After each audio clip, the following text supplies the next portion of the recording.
हमारे चैनल को सब्सक्राइब जरूर करें ताकि आपसे हमारे मजेदार कार्टून कभी ना छूटे। एक छोटे से गांव हरिपुर में भी दो दोस्त रहते थे, अर्जुन और विवेक। दोनों एक ही उम्र के, एक ही स्कूल में पढ़ते थे, पर दोनों की सोच में जमीन आसमान का फर्क था। विवेक को टेक्नोलॉजी और एआई में काफी ज्यादा रुचि थी, तो अर्जुन अपनी किताबों में खोया रहता था। एक दिन सुबह अर्जुन की माँ अर्जुन को उठा रही थी। अर्जुन बेटा उठ जा, देख सूरज कब का निकल आया। तू ही ने कहा था ना जल्दी उठाने को। हाँ माँ, आज स्कूल में विज्ञान का टेस्ट है, इसलिए जल्दी उठना था। अच्छा, पढ़ाई हो गई तेरी? जी माँ, मैं जल्दी तैयार होकर स्कूल जाता हूँ। ठीक है बेटा, मैं तेरे लिए नाश्ता लगाती हूँ। अर्जुन तैयार होकर किताब हाथ में पकड़कर पढ़ते हुए ही स्कूल जाने निकलता है। तभी रास्ते में विवेक ने उसे आवाज देते हुए रोक लिया और उसके हाथ में किताब देखकर कहने लगा, ओ अर्जुन, तू तो लगता है पढ़ाई का बैग लेकर ही पैदा हुआ था। अरे कभी आराम भी कर लिया कर। मुझे पढ़ना पसंद है विवेक, और सीखने में कभी थकावट नहीं होती। भाई तुझसे कहूँ तो तू ये सब छोड़ दे, एआई सीख। तू जो पढ़ रहा है ना, वो सब अब मशीन कर लेती है। तेरी बात सही है विवेक, लेकिन इंसान की सोच, उसका अनुभव, वो कोई मशीन नहीं सिखा सकती। तभी अर्जुन की पड़ोस में रहने वाला एक बच्चा बबलू दौड़ते हुए उनके पास आया। विवेक भैया, आपने जो मेरी फोटो में मुझे सुपर हीरो बनाया था ना, एआई से सब देख रहे हैं चौपाल में। मेरी मम्मी तो कह रही है कि विवेक भैया तो जरूर कुछ बड़ा करेंगे जिंदगी में। देखा अर्जुन, अब मेहनत की नहीं स्मार्ट वर्क की दुनिया है। मैं तो सब कुछ एआई से करवा लेता हूँ। चलो ना आप भी। अर्जुन भैया, आप आओगे? अर्जुन कुछ बोलता उससे पहले ही विवेक बोला, अरे तू भी किससे पूछ रहा है? इसे किताबों से वक्त मिलेगा तो ये दुनिया की बातें जानेगा ना। छोड़ो इसे, चलो हम चलते हैं। विवेक बबलू के साथ वहां से चला गया। अर्जुन को विवेक की बातों का थोड़ा बुरा लगा, लेकिन जैसे ही उसने किताब देखी उसे अपनी टेस्ट याद आ गई और वो स्कूल चला गया। गांव की चौपाल पर कुछ बच्चे और बुजुर्ग पीपल के पेड़ की छांव में बैठे थे। तभी वहां विवेक और बबलू आ गए। विवेक के हाथ में उसका स्मार्टफोन था, सबकी निगाहें उसी की तरफ थी। तभी विवेक ने सबकी एक फोटो ले ली और हंसते हुए सबको मोबाइल स्क्रीन दिखाते हुए कहा, लो देखो, अब तुम्हारी ये फोटो बना दी है मैंने जिबली इफेक्ट में। अब लग रहे हो एकदम कार्टून फिल्म के राजा जैसे। अरे वाह भैया, ये मैं हूँ। मेरी तो आंखें गोल गोल लग रही है, माँ को दिखाऊंगा। तभी बाजू में खड़ी गुड्डी काकी ने हंसते हुए कहा कि बेटा, एक मेरी भी बना दे ऐसी तस्वीर। मैं भी अपनी बहू को भेजूंगी शहर में, देखेगी तो कहेगी अम्मा तो बदल ही गई। अभी बनाता हूँ काकी, आप बस मुस्कुरा दो कैमरे की तरफ। गुड्डी काकी हल्की मुस्कुराई।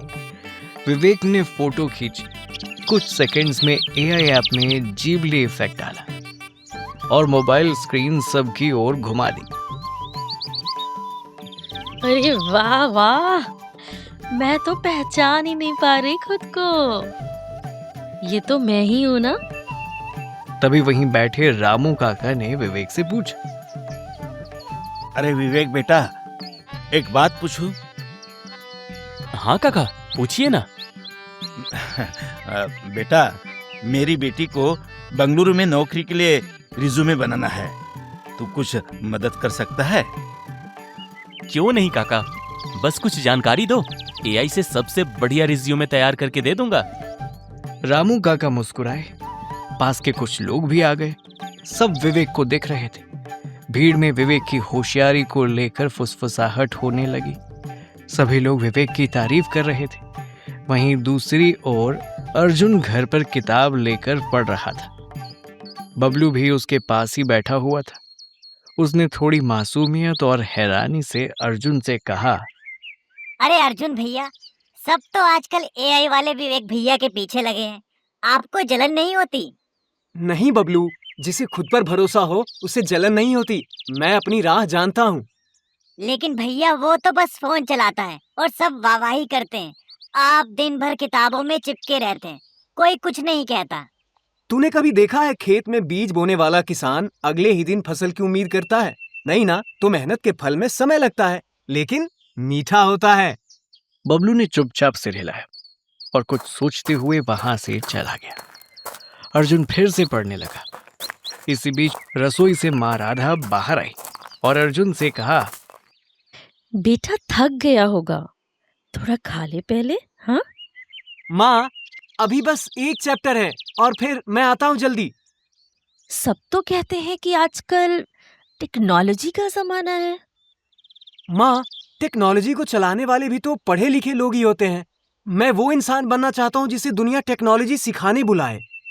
तू तो मेरे लिए आज भी मेरा सबसे होशियार बेटा है, चाहे दुनिया कुछ भी कहे। राधा धीरे धीरे मुस्कुराती हुई रसोई में चली गई। अर्जुन फिर से पढ़ने लगा। अगले दिन शाम को गांव के चौक के बड़े पेड़ के नीचे गांव के कुछ बच्चे, बुजुर्ग और महिलाएं खड़ी थी। विवेक एआई से रामू काका की फोटो में जीबली इफेक्ट लगाकर सबको दिखा रहा था। रामू काका, ये देखो, एक क्लिक में 20 साल पीछे चले गए आप। अरे वाह! अरे बेटा, अब तो खुद को ऐसे देख के ही दिल जवान हो गया। देखा चाचा, अब से एआई सब कुछ कर देगा। बस एक क्लिक और यादें बन जाएंगी जिंदा। हाँ तो बस अब मोबाइल के सिवा असलियत में भी हम जवान हो जाए तो कुछ बात बने। हाँ?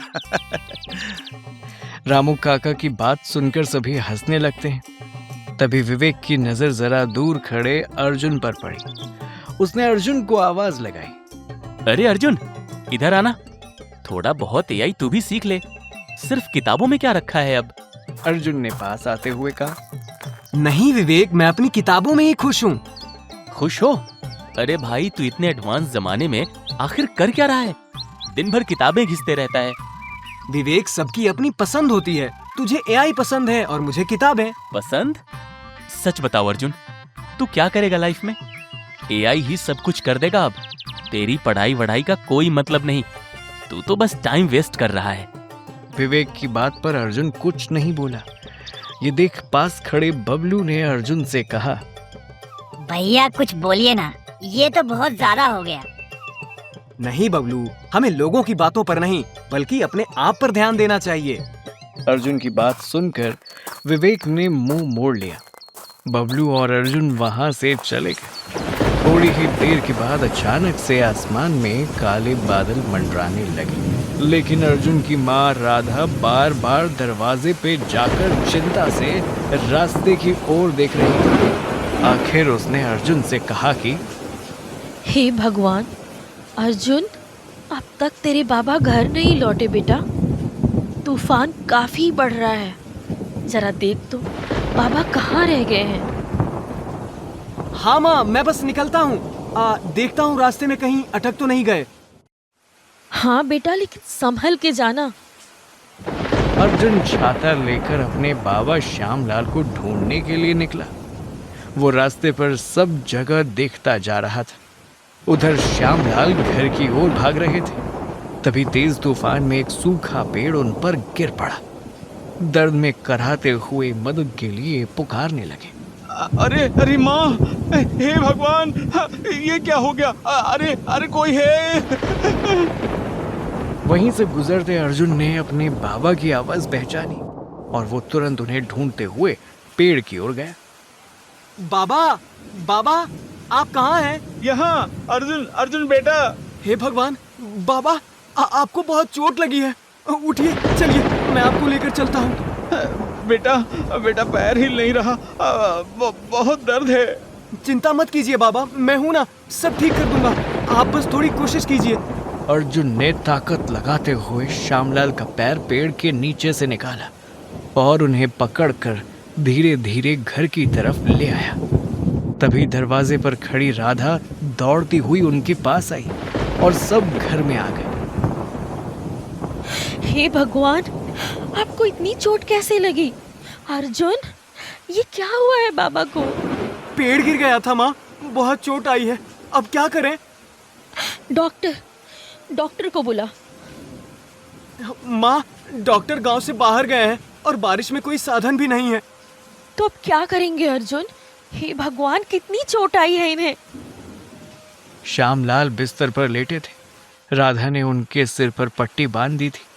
उनका पैर भी सूजा हुआ था। अर्जुन बार बार दरवाजे तक जाकर बारिश के कम होने का इंतजार कर रहा था। अर्जुन, अब क्या करें बेटा? कुछ समझ नहीं आ रहा।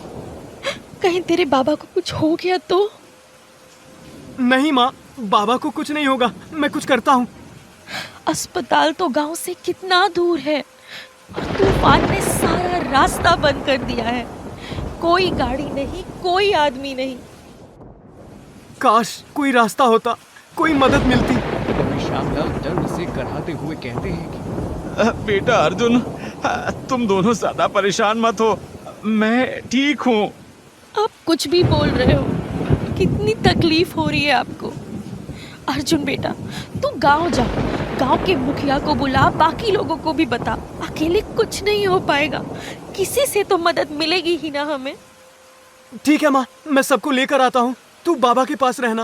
अर्जुन दौड़ते हुए बाहर निकला। बारिश में कीचड़ से फिसलते हुए वो गांव के मुखिया के ऑफिस पहुंचा। वहां गांव के मुखिया हरिदास जी और कुछ लोग बैठे हुए थे। विवेक भी वहां मौजूद था। मुखिया काका, रामू काका, सब लोग जरा मेरी बात सुनो। अरे अर्जुन, इस तूफान में तू बाहर क्या कर रहा है? हा? और तेरी यह हालत कैसे हुई? क्या हुआ बेटा? बाबा के ऊपर पेड़ गिर गया, उन्हें बहुत चोट लगी है। अस्पताल दूर है, रास्ता बंद है, कोई गाड़ी नहीं है। मैं अकेला क्या करूं काका, मदद चाहिए, आप सबकी जरूरत है। हाँ? क्या कहा? अरे श्यामलाल को चोट लगी है। चलो चलो चलो चलो चले, कुछ ना कुछ तो करना ही होगा। चलो सब जन चलते हैं। हाँ, तो चलो चलो चलो सब चलते हैं। चलो चल अर्जुन बेटा चल। थोड़ी ही देर में सभी अर्जुन के घर पहुंच गए। अरे अरे अरे अरे अरे श्यामलाल की हालत तो वाकई गंभीर है। सांस लेने में तकलीफ हो रही है इनको। अब क्या करें? अस्पताल तक तो पहुंचना मुश्किल है इस तूफान में। कोई रास्ता नहीं सूझ रहा है, क्या करेंगे अब? हाँ? सबकी नजरें एक दूसरे से मदद की उम्मीद में घूमती हैं। तभी हरिदास की नजर विवेक पर जाती है और वो कहते हैं, अरे अरे विवेक बेटा, तू तो हमारा AI एक्सपर्ट है। हाँ? कुछ तो तरीका होगा तेरे पास। देखना बेटा, देख, कुछ कर कुछ कर। हाँ हाँ काका, मैं भी हेल्थ AI ऐप खोलता हूँ। 1 मिनट। विवेक ने अपने मोबाइल को जल्दी जल्दी निकाला और स्क्रीन पर कुछ टच करने की कोशिश कर रहा था, लेकिन उसका मोबाइल भीग गया था, जिस वजह से स्क्रीन अटक रही थी और नेट भी नहीं चल रहा था। अरे यार, नेट चला गया, ऐप लोड नहीं हो रहा, स्क्रीन ब्लैक हो गई। क्या? अरे अरे क्या कह रहा है तू? तू तो कहता था AI से सब कुछ मुमकिन है। हाँ? हाँ काका, पर जब नेटवर्क ही नहीं है तो AI कैसे चलेगा? अरे ऐसे कैसे?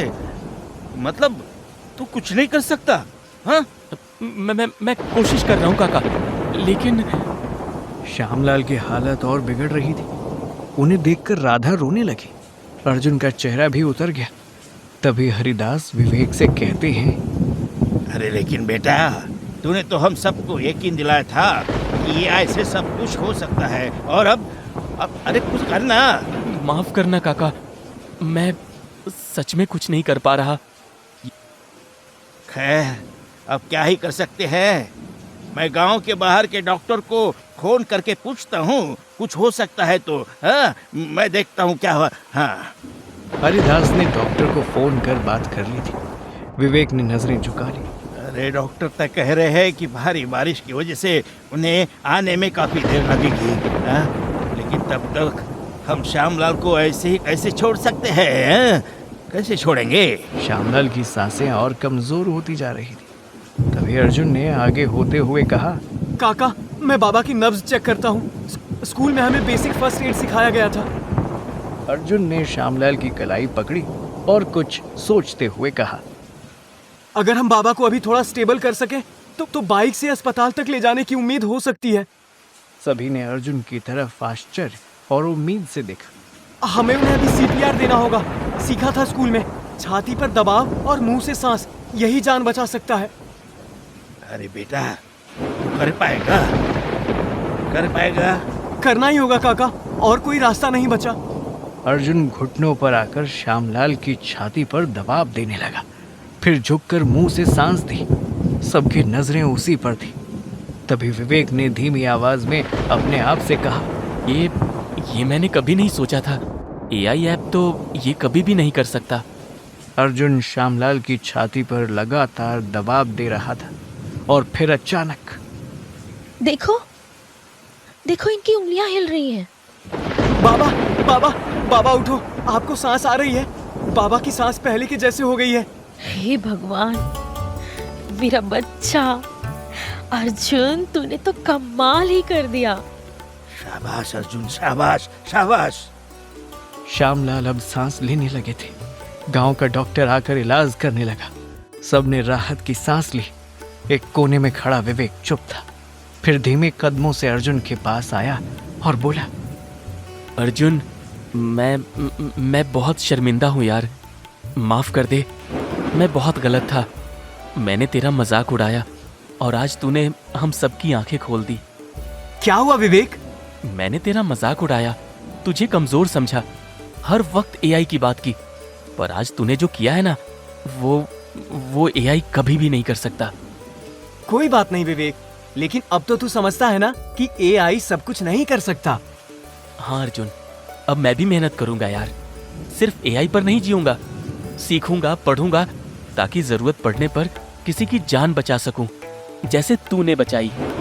गलतियां इंसान से होती है विवेक। AI एक औजार है, पर सोच, संवेदना और सेवा ये सिर्फ इंसान में होती है। वही हमें इंसान बनाता है। उसकी बातें सुन हरिदास थोड़ा आगे आए। उनके चेहरे पर गर्व साफ दिख रहा था। उन्होंने कहा, देखो, सच्ची शिक्षा वही जो दिल छू जाए। आज अर्जुन ने दिखा दिया कि समझ और हिम्मत मशीन से बड़ी होती है। अब ये बच्चा सबका आदर्श बनेगा। हरिदास की बात पर तालियां गूंज उठी। तभी श्यामलाल ने आंखें खोली और राधा के साथ गर्व से अर्जुन को देखा। उनका बेटा आज पूरे गांव का हीरो बन चुका था।